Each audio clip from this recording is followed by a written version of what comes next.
What happens when Marvel's deadliest dads bring their daughters to face something darker than death itself? Let's get into it.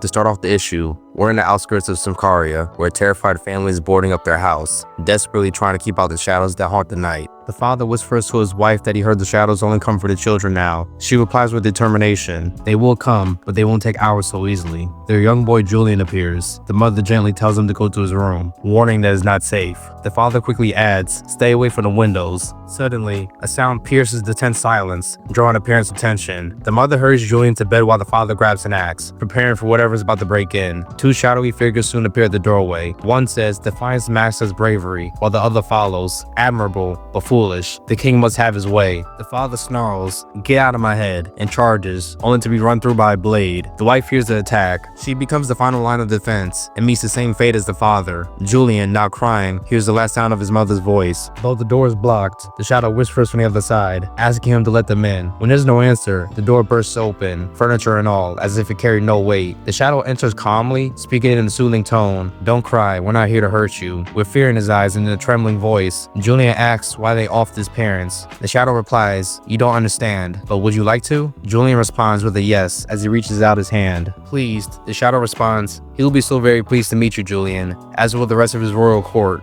Fast forward to daytime, we see both Wolverines at the same house investigating the aftermath of the night before. Laura mentions that they're too late, and Logan says she's right. He sniffs the area and points out that whoever did this has been gone since at least nightfall. They both look at the lifeless bodies of their parents. Laura acknowledges that at least they put up a fight to protect their kid. Logan says, "I'd fight like hell to protect my kids. You should know that better than anyone." As they check out more of the house, Laura calls Logan dad and says she gets a bad feeling about this town. Something is rotten in it, and she doesn't like it. Okay, am I the only one that loves when a superhero's kid calls their parent dad or mom? I know Laura is an adult now, but it just shows how strong their bond is. And every time I read dialogue, even as simple as that, it's like a breath of fresh air. I'm just tired of kids fighting with their parents in the comics over and over again. Logan doesn't like the situation at all either, and admits that Deadpool's tip-off was on point. The job they're about to do is going to need some backup in the form of Deadpool. Laura notices a change in Logan's tone. He makes it sound like that's a bad thing. Logan admits that even though he doesn't have much of a problem working with others, there's something about Deadpool that brings out the worst in people when he's around. The scene cuts to a nightmare Deadpool's daughter Ellie is having. A being that takes on a gruesome, distorted appearance of her mom tells her that she's been asleep for so long and that she'll wake up soon. Why do I get the feeling that this is some major foreshadowing? This nightmare is definitely a red flag. Her dream ends in a flash as her adoptive brother TJ wakes her up to let her know breakfast is ready. Ellie has a conversation with her adoptive family until she gets a notification on her phone to meet up with her dad at their business. She opens the portal and heads there, where Princess greets her on the other side. I gotta say, it's pretty cool to have a pet symbiote. Would you guys and girls have a symbiote as a pet too? Let me know in the comment section. Both of them walk and Ellie points out how clean their place of business is. She also mentions that she convinced Wade to take on more philanthropic jobs these days. They arrive at the meeting room where Wade, Taskmaster, and some guy named Doug are waiting. Wade is the first to greet his daughter, and using his fourth wall breaking ability, he asks how her adoptive family is doing, since they haven't checked on them since the first issue of their series. After Ellie says their adoptive family is great, Taskmaster gets straight to the point and tells her to stay out of his weapon stash. Ellie fires back, quoting something he once said, "If you're gonna steal, might as well steal from the best." Taskmaster tries to deny it, saying it's not the same thing, but Doug shuts him down with, "It kinda is." Wade gets down to business right away and tells Ellie what the job is about. It's a high priority request involving some missing kids, and they're going to work with the Wolverines to solve the problem. The real reason Wade wants Ellie on this job is that he sees it as a great opportunity for a father-daughter play date with the Wolverines. And honestly, I agree with Wade on this one. Since it looks like Ellie is here to stay in the comics, why not have her meet Laura? It could even branch off into their own series, kind of like the Super Sons. For those of you who were fans of that run before they ruined it and aged John up, Princess wants to come too, but Wade tells her she can't. Mainly because the client specifically requested both Deadpools and both Wolverines. Plus, Wade jokes that 5 characters would be too much for the writer of this book to juggle. Hey, whether that's true or not, I prefer the writer focus on developing the Deadpools and Wolverines anyway. Wade and Ellie step through the portal and arrive in the town of Symkaria. Ellie immediately notices that something feels off and asks what happened here. Wade tells her there's been reports of mutant kids disappearing in the middle of the night, and he only just recently caught wind of it. There's no telling how long this has been going on or how many kids have gone missing.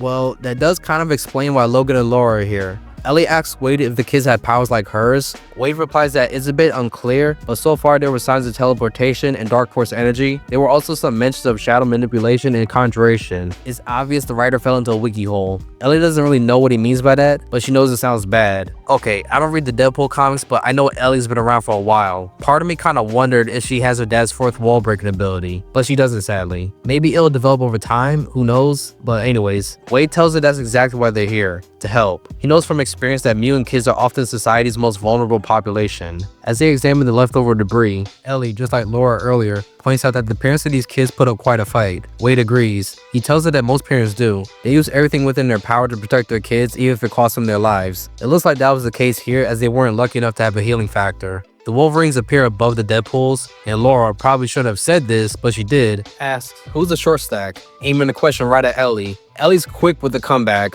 Short stack, you're both 5'2". I would have said the same thing too. Laura walked right into that one. Her and Logan should not be calling anyone short when they're not even tall enough to touch the top of a fridge if they wanted to. Wade, standing off to the side, is clearly proud. His daughter just had her first interaction with the Wolverine. Laura tells Ellie to take it easy. It was just a joke, but Ellie doesn't care. She fires back in Spanish, saying she doesn't like Laura. Laura did not need a translator to understand that, and responds by calling Ellie grumpy for a Deadpool. Ellie spits right back at her, saying Laura's pretty talkative for Wolverine. Yo, if I ever have a daughter, I hope she's quick with these comebacks like Ellie is. And speaking from experience, this is a clear sign they're going to end up being good friends. I bet a lot of you have that one friend you couldn't stand when you first met them, but over time, they became one of your closest friends. I can totally see that happening with Ellie and Laura. Hell, even John and Damian hated each other before the Super Sons run kicked off. And now look how close they are. As Wade goes through the feelings of a proud dad, Logan is grumpy as he doesn't like and trust Wade at all. He makes it simple. They have a mission to do, and it has to be taken seriously since the people in the town need their help. Wade doesn't come up with any jokes this time. He's actually on the same page as Logan. He tells him that being a father changed him, and now he's leaning into doing the right thing as Ellie becomes more and more of a priority in his life. He soon gets cut off when a couple of residents approach and talk to some Karian, asking if Logan and Wade are the ones who agreed to help. They're clearly nervous, worried they can't afford the kind of help they've hired, especially since it took the entire town pulling their money just to get Wade's attention. Wade confirms that yes, they're the ones and reassures them in his own Deadpool way. He says he'll accept the money, but only to keep his business partner quiet, most likely Taskmaster. Then he adds, I still plan on keeping the money, but morally, I'm cleared. Ellie immediately cuts him off and yells, Dad. Wade finishes with, okay fine, we'll do a refund. The lady was surprised they're willing to help the town for free, and Logan asks her what happened in this town. She goes into detail about the shadows and how they only appear at night for the kids. The purpose of the town is to be a haven for gifted children, or in other words, mutant children, that have nowhere else to go. The little girl mentions the shadows being special like mutant kids, which we all know that considering what we saw in the beginning of the issue, and the parents that died trying to protect their son. Ellie assures the residents that they're going to help and save the missing children. Laura is surprised that Ellie can speak some Karian. She asks when did she learn the language, and Ellie responds that she picked it up 10 minutes ago, then throws a bit of shade her away by saying she does more than just heal fast, and that Laura needs to keep up.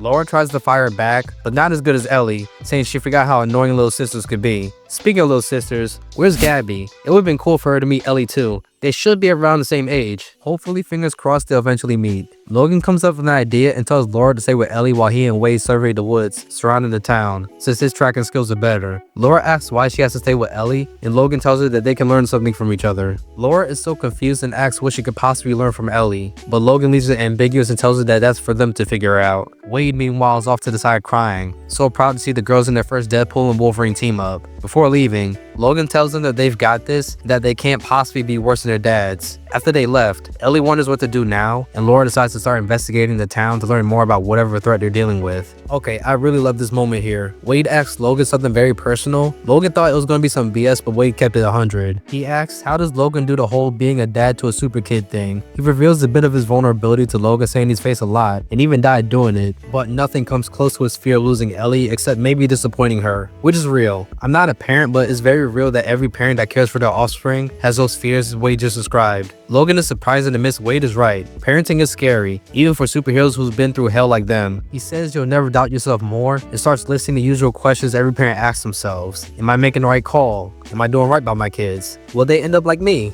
That last one hits the hardest, especially if you don't want your kids to turn out like you. Wade responds to that last question with, I'd love if Ellie got a film franchise like me, but I'll settle for a Legends figure. And honestly, since Wade brought that up, I know for a fact I never bought a Legends figure. The detail on those things is top tier, no doubt, but they just weren't my cup of tea. There was one that really caught my eye years ago. It was a symbiote Spider-Man Legends figure, but at the time, I was just getting into Assassin's Creed. I think it was either Brotherhood or Revelations, one of those two. Now, Batman action figures, that was my thing. Especially when The Dark Knight Rises came out, I was collecting those like they were Pokemon cards, and I was building makeshift Batcaves out of Lego sets I had lying around at the time. Logan reassures Wade that the fear he has is a good thing. It's natural and he should lean into it more. It means you're giving it more thought and shows you care. He also says he wasn't there for his kids when they were growing up and he regrets it. And to be honest, I don't think there's a word for how much regret Logan has, especially on what Dakin and Laura went through when they were coming up. At least Gabby had Laura, but those two, jeez, this is going to be dark, but if they didn't inherit their dad's healing factor, man, I don't want to sound hopeless, but I don't think they would have made it through without Logan. He tells Wade that for all his faults, he still has a good heart. He cares about the underdogs and does the right thing like he did back when he was in X-Force. Logan soon picks up on something just before getting attacked by a shadowy figure. Wade yells for Logan to look out right before he's about to get impaled by a tree, which is a clear reference to the Logan movie. And don't worry, if you didn't watch it, I'm not going to spoil it. Wade kicks the shadowy figure off of Logan, revealing it to be Agent X. Turns out he's working for someone who's been kidnapping the kids from town. Logan lunges and stabs Agent X in the back, but X has a healing factor too. So this man pulls off one of the most reckless, dangerous, and badass moves imaginable. He shoots himself in the head through his own skull and straight into Logan's, just to break free. Even Wade admits that's one of the sickest things he's ever seen. Agent X jumps at Wade and kicks him in the face, dislocating his jaw. Both of them get back up to face him, and since they've all have healing factors, Logan says exactly what we're all thinking. This is going to take a while. Cutting back to the girls, Ellie asks Laura a weird question about her sense of smell, which leads them into a conversation about what skills they inherited from their dads. But before they can get too deep into it, they spot an old lady down an alley and follow her into a rundown bar that seriously needs to be refurbished. Laura suddenly shouts for Ellie to look out. Lady Bullseye comes out of nowhere and cuts Ellie. As the fight breaks out, Laura demands to know why Lady Bullseye is there. She answers that she's following her king's orders, retrieving Ellie for some dark purpose. Ah, so I was right. Ellie's nightmares were foreshadowed for a moment like this. Lady Bullseye says the dreams were an invitation, but since they were ignored, they've resorted to the old-fashioned way. And I don't know if y'all noticed yet, but Lady Bullseye's eyes are completely black. Yeah, she might be under someone else's control. The girls hold their own in the fight, so Lady Bullseye ups the ante by showing Ellie that twisted version of her mom from the nightmare. It almost works. Lady Bullseye looks like she's about to take control of Ellie until Laura kicks her away, hoping she inherited her dad's pain tolerance. Lady Bullseye is defeated, for now anyways, and vanishes.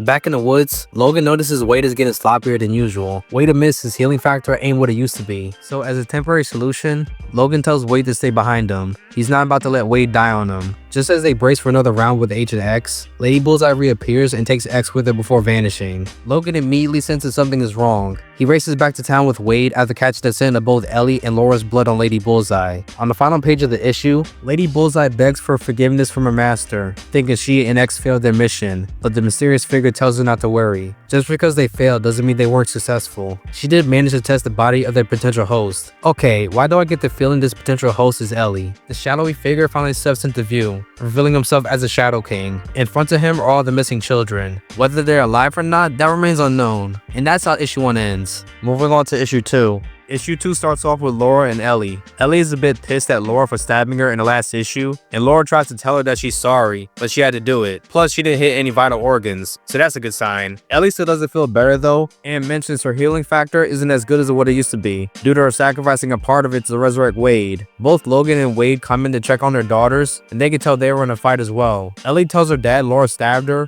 leaving Wade with such a happy and proud feeling, as he tells her getting stabbed by a Wolverine is one of the highest expressions of friendship and to cherish the moment. Logan, less amused, reflects on their recent encounter with Agent X. Now, with the girls revealing the clash with Lady Bullseye, who tried to kidnap Ellie, things just don't add up. Logan points out that he couldn't even pick up a scent from either Agent X or Lady Bullseye, which makes the whole situation iffy. Wade questions if all this might be a setup to bring Ellie there, but the Wolverines can't be certain. It could be any number of reasons. After all, mutant kids going missing isn't exactly new. Laura suggests using Ellie as bait, but Wade immediately shuts that idea down. He'd rather keep Ellie safe while the three of them deal with Agent X and Lady Bullseye themselves. Ellie pushes back, insisting she's staying to help, but Wade shuts her down too, reminding her that he's her dad, not her boss. Logan sides with Wade, but then Laura steps in to defend Ellie. This frustrates Wade, who mutters that he thought a team-up book would be easier. Still, he caves and admits Laura's right. The Deadpools are back in, With that settled, Logan begins working out a plan, thinking they should bring the fight to them. Ellie worries about the safety of the townspeople, but Logan suggests teaching them how to fight for themselves. That's when Laura pulls out a bag full of suits for a special occasion, the X-Force uniforms. Wade lights up instantly, loving the callback, and cracks a joke about the merchandising potential. He even tells Ellie to start thinking about action figures, because no doubt, one day there's going to be an Ellie Deadpool in an X-Force suit on the shelves. If not now, then in the near future. It's bound to happen sooner or later. The group then splits into two teams. Logan and Ellie stay with the townspeople, teaching them self-defense, while Laura and Wade work on building a barricade to surround the town. The scene then shifts to the Shadow King, who's very pleased with Ellie's potential. He tells the possessed Agent X and Lady Bullseye that it was wise to test her in action. His belief that Ellie would make a perfect host only grows stronger. Even after he siphoned off a portion of her healing factor, she remains resilient, so he's the one responsible for nerfing Ellie. Hearing his words, Lady Bullseye and Agent X attempt to resist his control, but the Shadow King reminds them it's pointless. Once he secures Ellie as his host, their usefulness will end, and he will discard them. To prepare his next move, the Shadow King channels the powers of the missing children to create his own shadow army. He then sends Lady Bullseye and Agent X to capture Ellie. In the middle of town, Logan and Ellie gather the townspeople for training. At first, the crowd is against the idea, especially the thought of learning from someone Ellie's age. That is, until Logan tells Ellie to show them what she could do. Once she demonstrates her skills, the entire crowd showed up and listened. Logan explains that the goal isn't to turn them into ninjas, but simply to keep them alive, while the Wolverines and Deadpools handle the real threats. After the basics start, Logan takes a moment to compliment Ellie on her skills. She replies that Taskmaster is a good teacher, and that both he and her dad are good people, just complicated. That leads her to ask Logan what's his deal with Wade. Logan is blunt with it. Wade's a pain in the ass, but he's also got a good heart, and Logan's seen it firsthand. He adds that he can relate to Wade, being a dad to a super kid himself, and admits it's not easy on either side. Ellie then brings up Laura, saying she turned out great, and Logan agrees, but insists he can't take the credit. Laura did most of the work herself to become the person she is today. Wade soon calls in over the comms to let Logan and Ellie know the barricade is finished, and of course, he can't resist sliding in a sex joke, saying the barricade is harder than Colossus,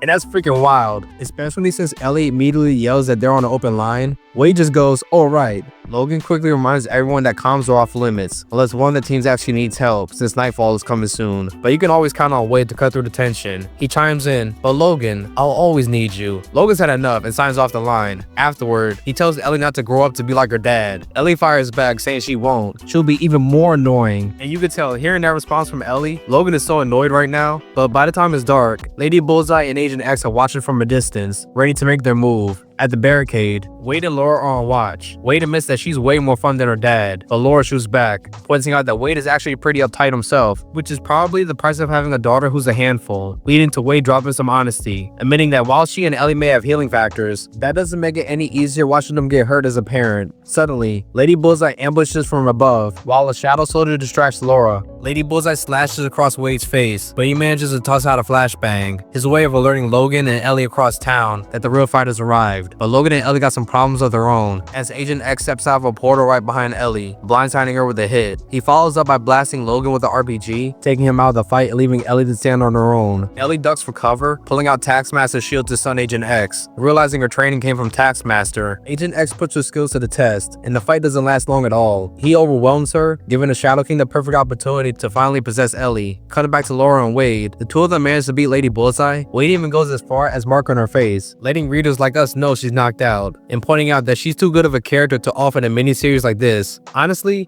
I appreciate Wade for that little moment. Laura, though, is just staring at him like, what the hell are you even talking about? Fourth wall breaking, still one of the most broken powers in comics in my opinion. I'm not lying. All of a sudden, Wade hears Ellie screaming, and he runs so fast that even Laura didn't realize he could move like that. When they reach the source, they find Logan, just coming to after being knocked out. And Ellie? Well, she's already taken over by the Shadow King. Wade calls out to his daughter, but Logan grimly warns them that it's not really her right now. And boy, the Shadow King wastes no time. Using Ellie's body, he speed blitzed Logan, Wade, and Laura all at once. With Ellie's natural ability to pick up things fast, the Shadow King realizes she's the perfect host. Her mind is already packed with knowledge and skills, making her even more dangerous. Wade gets back on his feet and tries to reach his daughter, and against all odds, it actually works. Ellie pushes through and regains control for a brief moment, which even impresses the Shadow King. Wade tries to comfort her, but before long, the Shadow King seizes control again, and with Ellie's body under his influence, he stabs Wade in the neck, ending off issue 2. Moving on to issue 3, we pick up right where we left off, with the possessed Ellie stabbing Wade in the neck. She coldly says that the Shadow King would never hurt her, and Wade, being Wade, cracks a joke. So this is what a rebellious phase is like. The Wolverines try to rejoin the fight, but it's no use. Ellie and Agent X vanish right in front of them. Frustrated, Wade grows impatient, complaining about how slow his healing factor is at closing a knife wound. He asks who exactly the Shadow King is, and Logan explains that he's a very powerful psychic entity. Logan suspects he lured the four of them into this town, specifically to get to Ellie. Logan checks on Laura, and Wade learns he's dealt with the Shadow King before, back on Krakoa, when he tried to possess Gabby. That experience makes her realize how dangerous the situation truly is. Logan concludes that the Shadow King must be using the powers of the missing children to amplify his abilities, allowing him to maintain a physical form in the real world. Wade, of course, sees this as good news. If Shadow King has a body, then he could be taken out permanently, but Logan quickly shuts him down, warning against that idea. Instead, he decides to let Laura take the lead. She's the only one keeping a clear head right now. The good news is Laura can still pick up Ellie's scent, which means she isn't fully possessed yet, and wherever she's being held, it has to be close. That also means they'll have to move fast, with no time to call for backup. Cut into the Shadow King's lair, we see Ellie fighting back, showing more resistance. While impressed, the Shadow King forces his way deeper into her mind. He reveals that he gained access when she allowed what she believed was her mother's spirit into her head, tying all the way back to the first issue of this miniseries, when Ellie had that nightmare about her mom. I knew that had to be foreshadowing. It was way too obvious. Shadow King takes it even further, adopting a twisted, sadistic version of her mother's spirit to torment her. He exploits Ellie's desperation for family and belonging, twisting it against her. Meanwhile, in the forest,